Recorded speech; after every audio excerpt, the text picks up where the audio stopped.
Mbalamusizzaako nnyo mu linnya lya Yesu Kristo erisinga amannya gonna. Akubuuzaako nze mukwano gwo John the Preacher olunaku luno olwaleero. Twebazizza nnyo Mukama Katonda waffe akeeseza olunaku nga tuli balamu, ate atuwadde omukisa nate era okuddamu okuwuliziganya mu linnya lya Mukama waffe Yesu. Ninawo wano obubuuzo obutonotono. Manyi nti opapa ogenda ku church.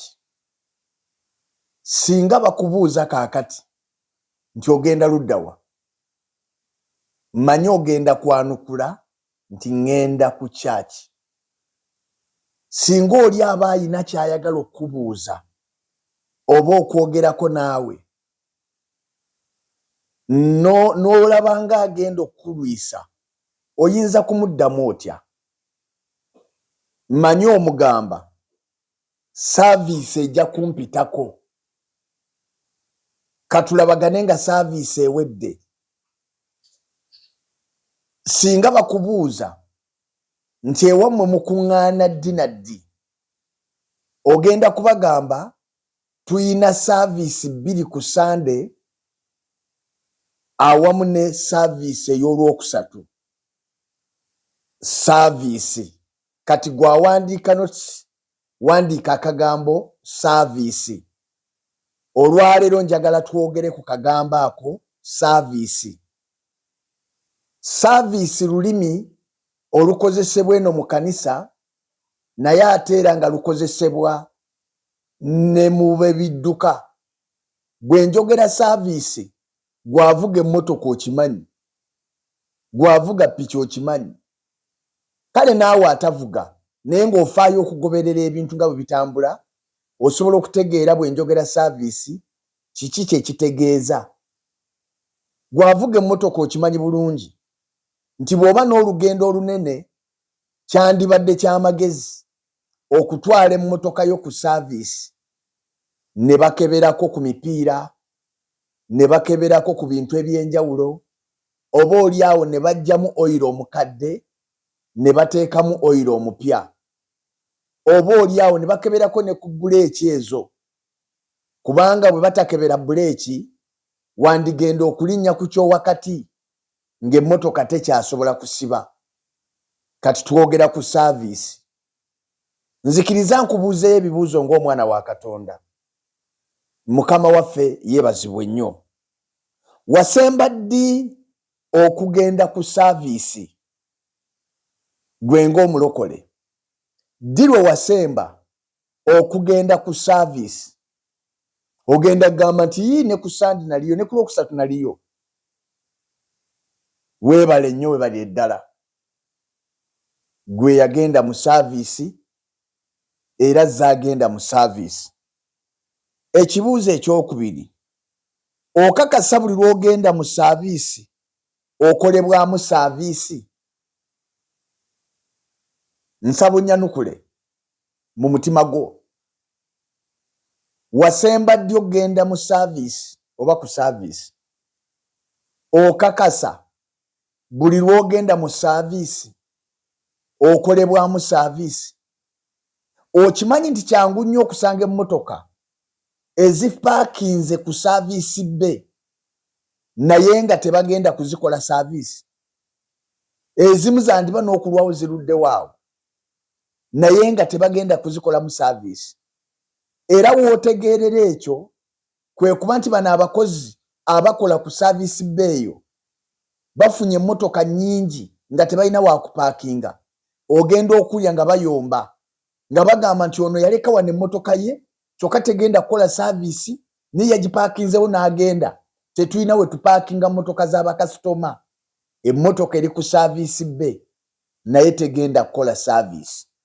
Kati nange njagala kukubuuza oluganda mpuliriza. Okakasa buli lw'ogenda mu service okolebwamu service? Bye bibuuzo bye ntandise nabyo olwaleero. Anti twogera ku service. Ekibuuzo namba 3. Omusumba w'oyo, kabona oyo akukulembera, oyo gw'ogenda olwaleero okuyimira ayimire mu maaso go, singa obadde emmotoka oba bw'oba n'emmotoka yo ddala owulira nga saavisi gyakola mu ggwe ekusobozesa okutambula olugendo okutuuka gy'ogenda.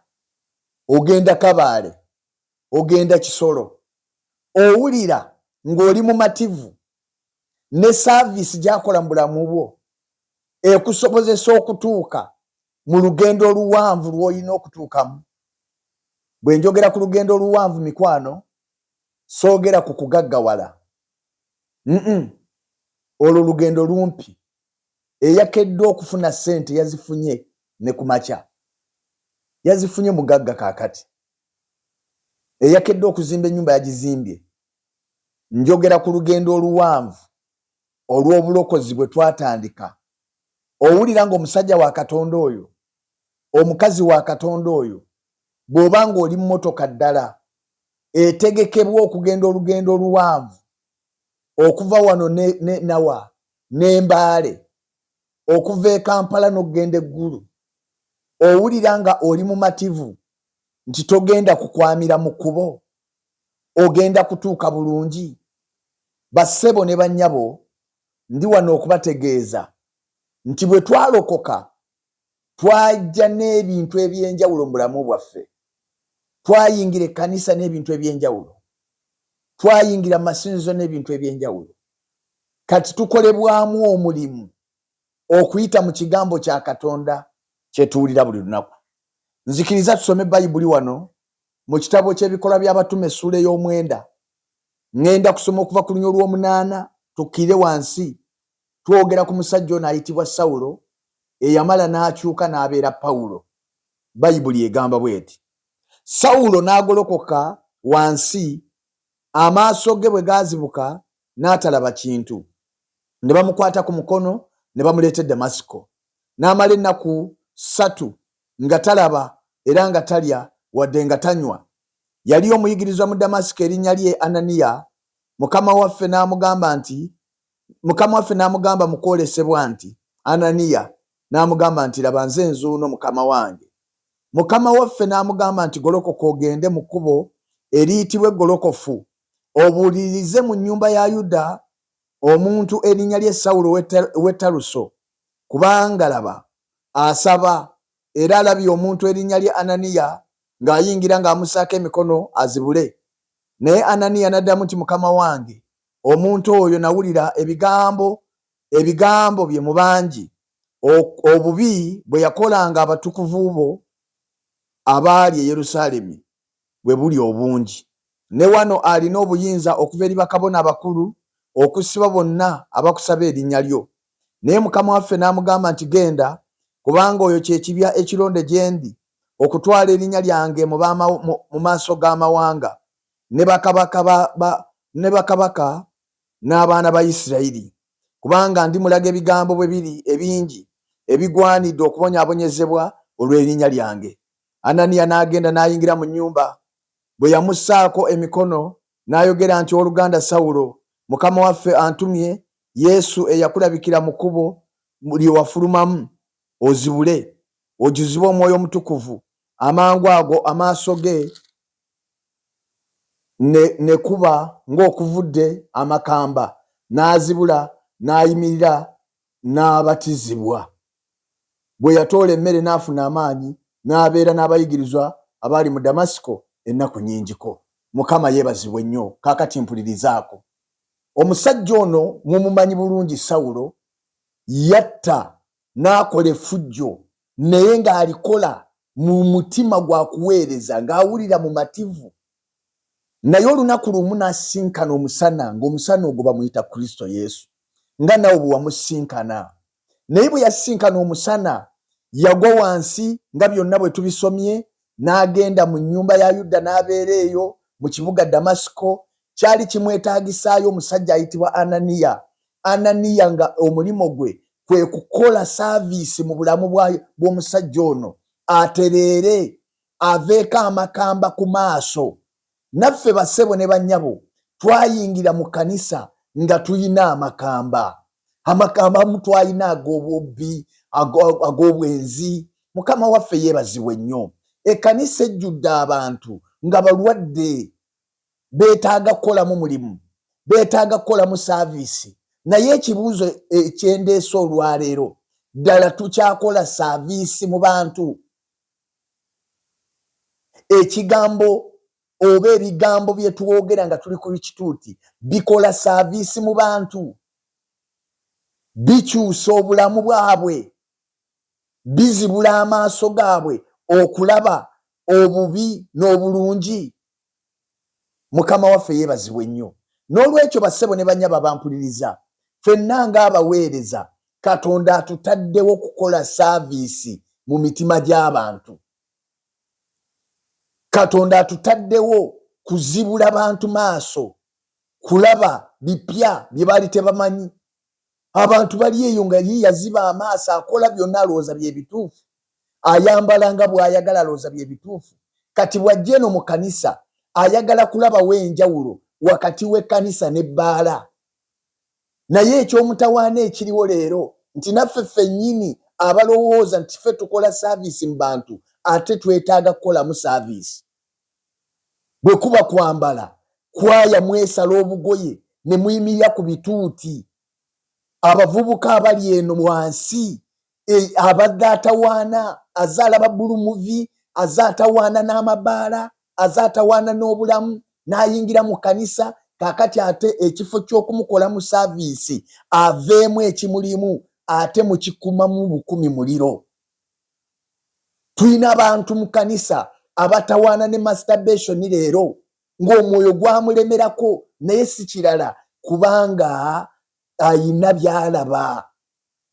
Ayingira eno we yandiwonedde ate ne bakoleeza mukoleeze. Tulina abantu leero abatasonyiwa nga yandibadde yasonyiwa dda neighboy yamumma ekisiimuula, naye buli lwayingira mu kanisa ekifo ky'okukola saaviisi mu bulamu bwe emuyamba okusumulukuka n'okuba ow'eddembe, ate asangayo mpalana, nnyombo, bivumo mu kifo ky'okukola saaviisi. N'olwekyo muganda wange mwannyinaze gwampuliriza, olugendo lwe watandika lunene nnyo, lugendo lwa kuyingira mu ggulu. Bw'ogenda mu kifo kyonna ekiyitibwa saaviisi B nga ye kyaki, n'osanga ng'atudde awo ayambadde ovulo. Ovulo eyinza okuba suuti, ovulo eyinza okuba nga taayi, ovulo eyinza okuba katwafunye n'amagandula ng'ayambadde egandula libulungi, naye ng'owulira ebigambo by'ayogera tebikuyamba kufuna bulamu, tebikuyamba kunywerera mu lugendo luno, tebikuyamba kutambula nga Katonda bw'akusuubira okutambula, tebikuyamba kusigala ng'otambula mu kkubo lino ery'amazima n'obulamu. Muganda wange fuluma, genda onoonye ebigambo ebirungi. Yesu yabuulira enjiri, abayigirizwa be abamu ne bagenda. Ne bano abalala baali baagala kugenda, n'ababuuza nti nammwe mwandyagadde okugenda? Ne bayimirira, Peetero n'ayimirira n'agamba nti tugende eri ani alina ebigambo eby'obulamu. Ekikuumirawo abasajja bano bigambo bya bulamu. Bassebo ne bannyabo, Katonda atuyise kugaba bigambo bya bulamu. Naye njagala kubuuza olwaleero, ekkanisa naffe tukyagaba ebigambo by'obulamu? Ebigambo ebiva mu kamwa kaffe bigambo bya bulamu? Bikola saaviisi mu mitima gy'abantu? Bikola saaviisi mu bulamu bwabwe? Mukama yeebazibwe nnyo. Oba abaana abatuwulira, abato mu bulokozi, abato mu myaka batudde awo nga batuwuliriza, bwe bakomawo ewaka ne bazannya nga bazannya paasita gwe ne bakuzannyamu akazannya ewaka, ne bagaa katuzannye paasita waffe. Omu yagenda okuba paasita ayimirire ku kituuti atandike okubuulira nga paasita bw'abuulira. Bwe babuulira ebigambo ebyo, abange abazadde bayinza okubakkiriza okusiga nga babikozesa oba babaziba mimwa. Simanyi muntegeera bulungi. Singa omwana afuuse paasita bavudde ku kyaki ne batandika okuzannya katuzannye, ne batandika nze paasita, n'akwata omuzindaalo ogw'ekiti oba ogwa peeni ng'eno gye nkutte oba ogw'ekintu kyonna, ne bazannya nga paasita, n'atandika okufulumya ebigambo by'ofulumya ng'oli ku kituuti. Abange mbuuza, bw'aba mwana wo wandyagadde abyogere? bwe kiba si weewaawo kitegeeza ebigambo ebyo si birungi. Bw'atandika okufulumya ebigambo nga bw'obifulumya nga bw'obyogera ng'oli ku kituuti, wandyagadde bw'aba mwana wabyogere ng'azanya ne baana banne. Mukama waffe yeebazibwe nnyo. N'olwekyo mikwano gyange njagala kubategeeza, bwe tugenda mu kyaki, tugenda mu saaviisi. Kitegeeza ki? Nti buli lw'ogenze mu saaviisi wateekwa okubaawo ky'osuula oveeyo n'ekipya eky'obwakatonda. Wateekwa okubaawo ekikufuluma ekitali kya bwakatonda, oveeyo n'ekyobwakatonda munda mu ggwe. Ng'emmotoka bwe bayiwa oyiro omukadde ne bateekamu oyiro omupya. Ng'emmotoka bwe bakyusa ebintu eby'enjawulo, oyiro seals ne bazikyusa, Mukama yeebazibwe, ne banyoolanyoola ne basiba ku bureeki ne bateekamu giriisi. Naffe bwe tutyo bwe tufaanana. Oteekwa okuyingira ekkanisa nga wagenze n'ekiruyi, oveeyo ng'osonyiye. Oteekwa okuyingira ekkanisa nga wagenze oli mwenzi, omaze n'okukola appointment n'akawala, oveeyo ng'omaze okubyenenya ng'otegedde nti mu butuufu okwenda kubi. Mu linnya lya Mukama waffe Yesu. Mbaagaliza saaviisi ennungi buli muntu gy'ogenda okuŋŋaanira. Nze Brother John.